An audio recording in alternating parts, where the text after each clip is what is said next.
Do you love your wife? He said, yes. I said, do you want to save your marriage? He said, yes. I said, can you place your wife's happiness above your own? He said, what do you mean?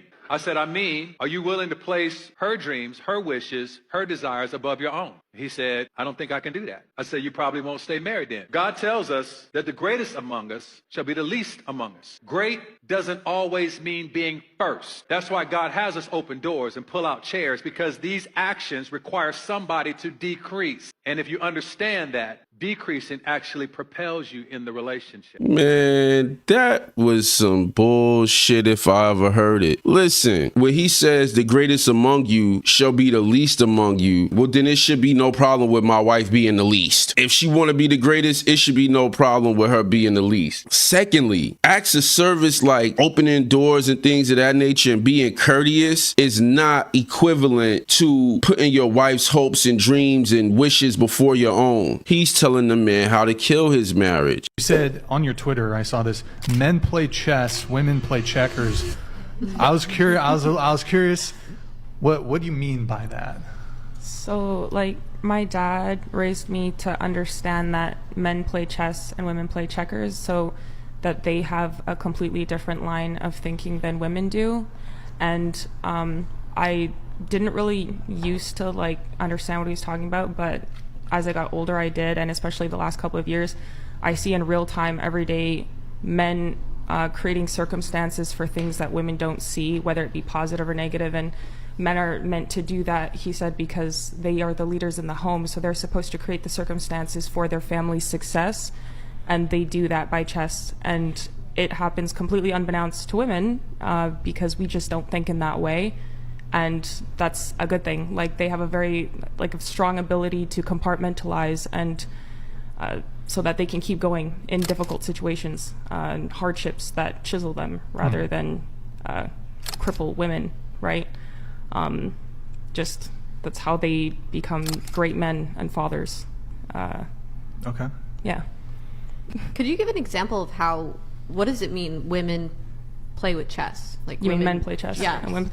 Okay, Checkers, so sorry, women. An example of this, I would say, is a lot of women feminists who are in power. A lot of times they think that they are the ones pulling the strings and making decisions, and men are giving them positions of power so that they can feel like they're making good moves. Whole time the men are behind the scenes pulling the strings on what they're doing, and even actually more in control than they understand them to be, and just using the women as a pawn. So they're playing chess in real time and moving all the pieces on the board.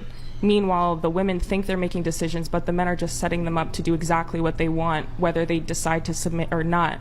So a lot of women are like, oh, I would never submit to a man. But in actuality, either with men in society, whether you choose to submit or not, they're gonna make you submit. Like, you either choose to submit to a husband and a father who loves and cares about you and God, or you're gonna submit to someone in corporate America that's just gonna play chess moves with you for their own benefit and their own family. So that's a real-time example. Judges, lawyers, whatever. Word? Now, do any of the girls disagree with her? I would say I agree. Oh my God. She just gave a real master class. That was brilliant. That was brilliant. And shout out to her father for bestowing these lessons on her. Somebody in the comment section said, protect this woman at all costs. Somebody else said she became more beautiful the more she spoke. This shows what men truly value here.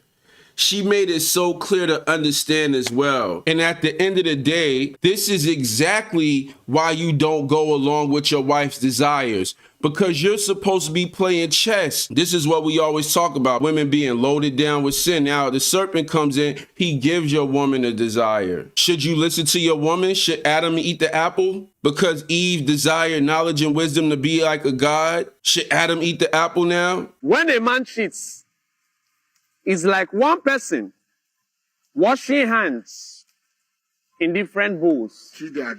One person washing hands in different bowls. Okay.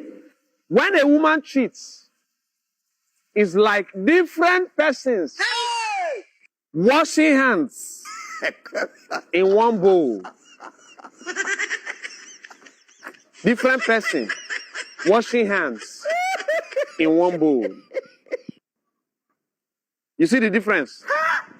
You're welcome. Don't play. Why are you gay? One of the fatal mistakes that men make is trying to make women their equal.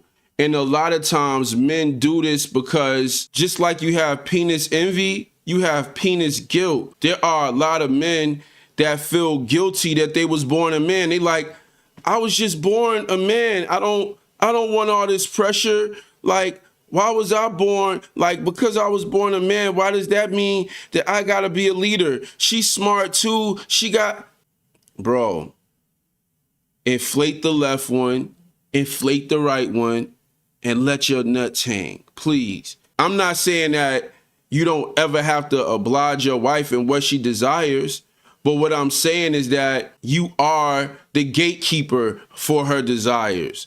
You are the gatekeeper. You are the one to say, you know what? No, that's not a good desire. And that's why this clip is so vital to me, because it shows that there's a difference between men having multiple wives, or men being with multiple women, and women being with multiple men. It's not that I condone it. It's just that it's different, and it does not equal the same thing. When men cheat, men pay. When women cheat, men pay. And because men pay, we typically have this mindset. Used to date a Muslim girl. She came to me early in the relationship and said, would you consider becoming Muslim so we could get married? And I was like, no, I'm Christian. I just want one wife and a girlfriend. Who wants 4 wives?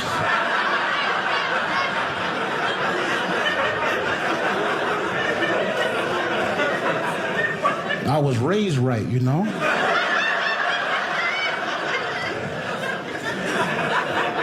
Nobody wants to come home from a night of drinking and be like, I was out with the fellas. I was out with the fellas. I was out with the fellas.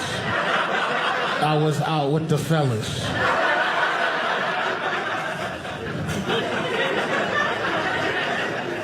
Listen, envy is a real thing. But what I find with envious people is they don't want to do what you did to get what you got. They don't want the accountability that you have. And so a lot of times when men speak the way that this man was speaking in the beginning, all he's doing is breeding envy in women and speaking to women that are already envious of their man. And when you hear these panda bears speak, you have to wonder what their agenda is. What is their objective? Is their objective to get your wife to spend money to buy his books? Is their objective to bring about dissatisfaction? And that's the crazy thing about marketing, and that's the crazy thing about business. You have to be careful, because in the world of marketing, in the world of business, if you want people to buy something, you have to create dissatisfaction, even if there is none. And so when I hear men like this speak, it's the type of language that breeds envy. And we start telling men that it's their responsibility to put their wife's desires over their own. That messaging is very toxic, is very poison. And I know a lot of men have fallen prey to it at some point in time in their life. And if it didn't kill their relationship, it led to a lot of misery. But anywho's, for any man that's out there dealing with leadership issues, dealing with issues in your life, and you want to take your life to the next level, you want to eradicate those issues, I have an amazing book that I just wrote called The Enemy Within. You know, in this book, it deals with transforming your mindset, right? And by transforming your mindset, you can get anything you want to get. You can increase your money. You can increase your career. You can take that first step to building the business that you want to build. But as men, nobody cares about our excuses for why we're not getting the job done. So if you're not getting the job done and you know deep down in your heart something needs to change, I highly advise you to check out my book, man. It's at CueBracey.com. That's CueBracey.com. Also, if you like this video, I have another video similar to this entitled Woman Fights Back Tears, trying to figure out why it's so hard for her to find a man. Click the link below to check that video out, and I'll see y'all over there. Peace.